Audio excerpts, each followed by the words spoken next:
All right, in this episode of Small Band Big Sound, we are going to talk about the 4 levels of live music production and why these levels matter and how you can use this information to make your live performance easier to produce and more effective for the audience and the musicians. Before we get into it, know that these 4 levels are not an indication of sophistication, quality, or preference. There's not one that's inherently better than the other, although some of these levels are much more appropriate for certain genres in terms of the expectation of the audience. We will get into discussing lighting production levels in another video. This one is just discussing sound. Let's do it.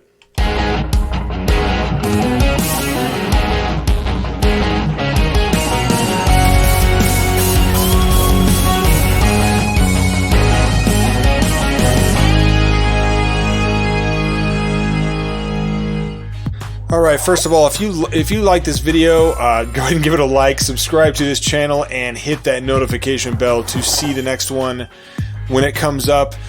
Before we get into the 4 levels, I want to start with a basic understanding, which we all know, but sometimes helps to reiterate.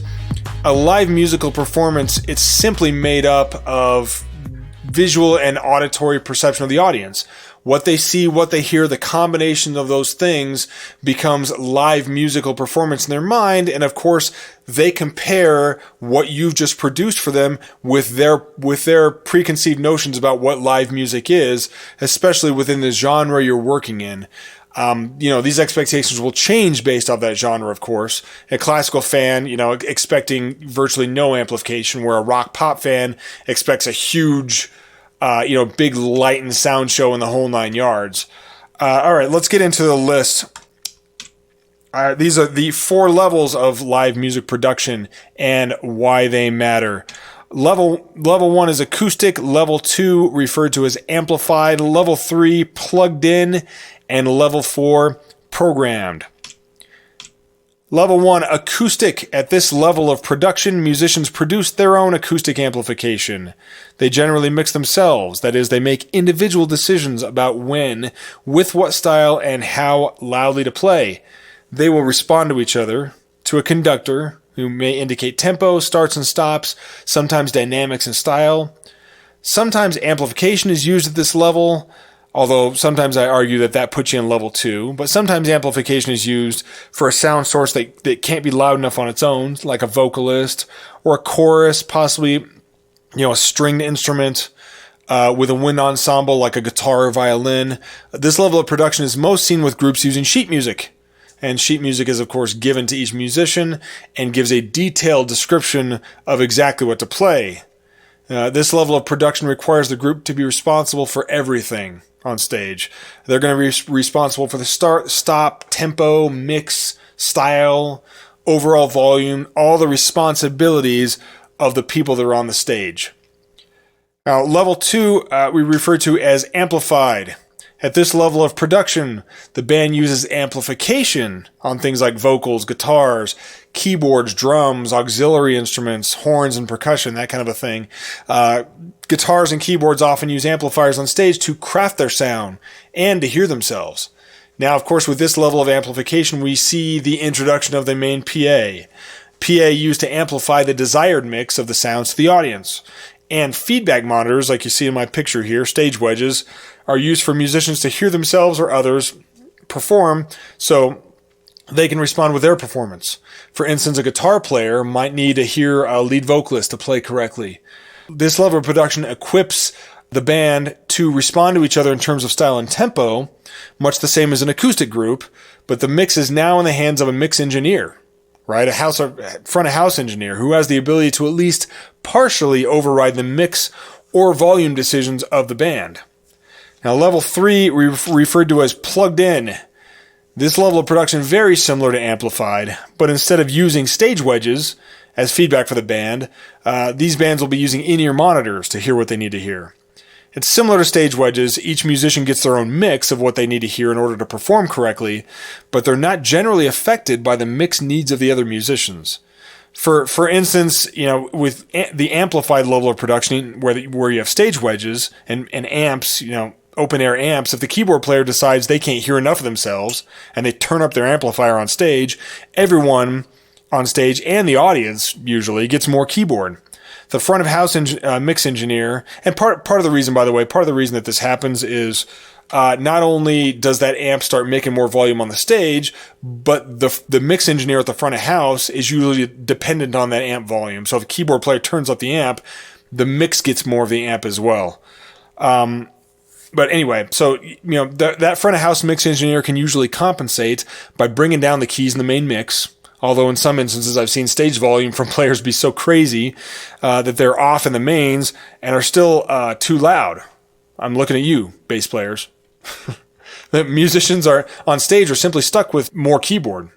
In the worst case scenario, this can create a stage volume arms race, as I like to refer to it, where each musician continues to turn themselves up in response to others turning up. Eventually, the mix engineer can't compensate for the stage loudness, and of course, the audience experience suffers.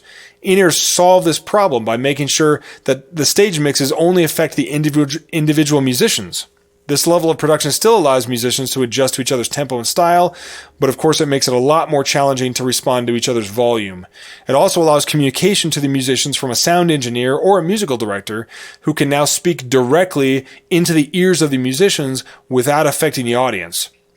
The assumption is generally made with this that the mix engineer will handle the main mixing, and changing perceived volume from the band will actually be accomplished by either decreasing or increasing rhythmic complication rather than the musicians necessarily playing louder or softer. Our fourth level of live music production is called programmed. This last level of production adds automation and tracking via a live performance system like a computer. It's almost always a computer nowadays. Musicians synchronize their performance to a pre-programmed sequence of events, which can include pre-recorded extra sounds like percussion, background vocals, or effects, as well as potentially automating lighting, effects settings, or video content. In-ear monitors required for this level, as the musicians require a click or cue track to stay in sync with the programmed material. At this level of production, the musicians are responsible only for playing the correct music at the correct time and looking the part while doing it. They're not responsible for the tempo or the mix, may not even be responsible for shaping their sound, such as, sometimes the computer can actually automate the guitar modeling or the drum sounds being used. This is the level of production most often used with major pop rock tours and, interestingly enough, many churches around the country, although for two very different reasons. So we ask, why is it important to understand these distinctions? First, hopefully it goes without saying, these aren't hard categories. Musical groups that traditionally operate at a lower level might choose to operate at a higher level depending on the circumstances. Like you might have a symphonic group that decides to employ automation, in the form of tracking so they can stay in sync with video or lights. And they might accomplish this by having the conductor wear an earpiece where he or she's listening to that track and conducting with it and keeps the group in sync.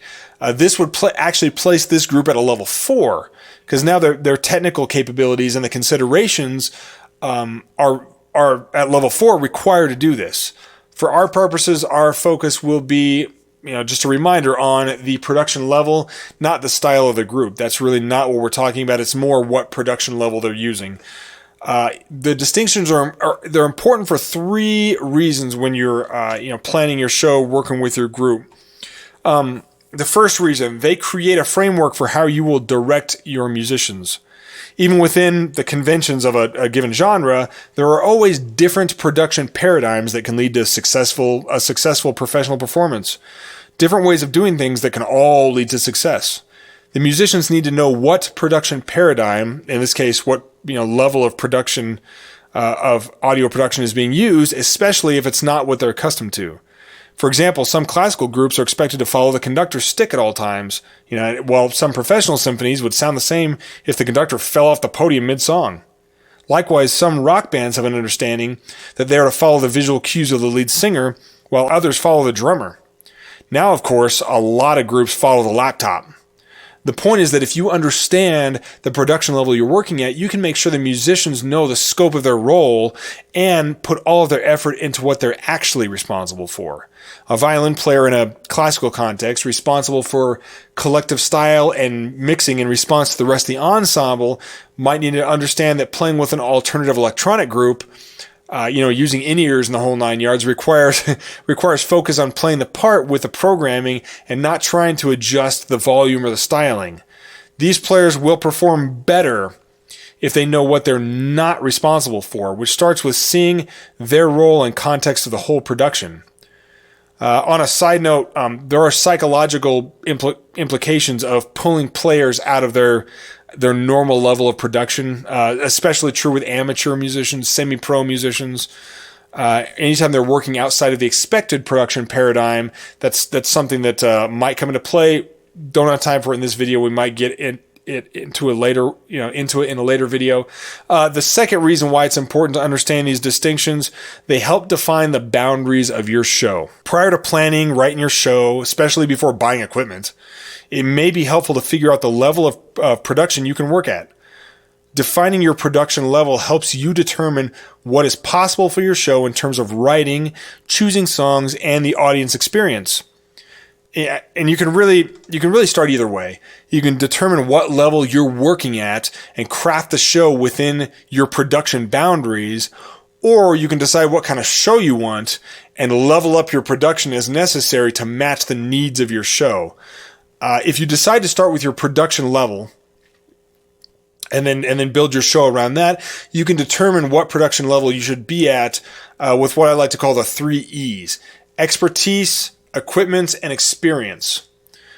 First, expertise. Do I have the technical knowledge or the people with the knowledge to operate at a given production level? This is especially in terms of your technical crew, but it might apply to musicians on the stage. In some cases, they might actually be the same people. Equipment. You may know how to operate at a higher level, but do you have the equipment to do it? Do you have in-ear monitors, feedback wedges, etc.? Fortunately, the cost of this equipment has come down significantly in recent years, and that's really helped some smaller bands and bands with a lower income still be able to create some of these really higher end experiences for people. Those bands, of course, if they want to create the top shelf experiences, need to invest the time in learning the equipment and planning the show. The third of the 3 E's, experience. This is not talking about your experience or your team's experience or your band's experience. This is talking about what kind of experience you're looking to produce for the audience. What are their expectations? And should you try to meet those expectations? And if not, do you try to exceed them? How far off do you go from what they would expect to see in your show? Do you want to change the presentation or content of the show? It should go without saying that we should always strive to exceed their expectations in terms of quality. That's a given, but we should decide our level of production to suit the experience we are trying to create. The third and the final reason why these distinctions matter, they can help you determine how much technical staff and specialized equipment you will need. This, of course, is only if you begin with your the experience you want to create, and if you have the ability to adjust your production level in response. Settling on this production level, it'll force you to take stock of what capabilities you have or need in terms of equipment and personnel. There are other things to discuss with regard to production levels and how thinking in these terms can help you create the highest quality, the most appropriate shows for your audience. We will leave those points to other videos because I am out of time. If you have any other questions, drop me a comment. Thanks for watching, and we will see you next time.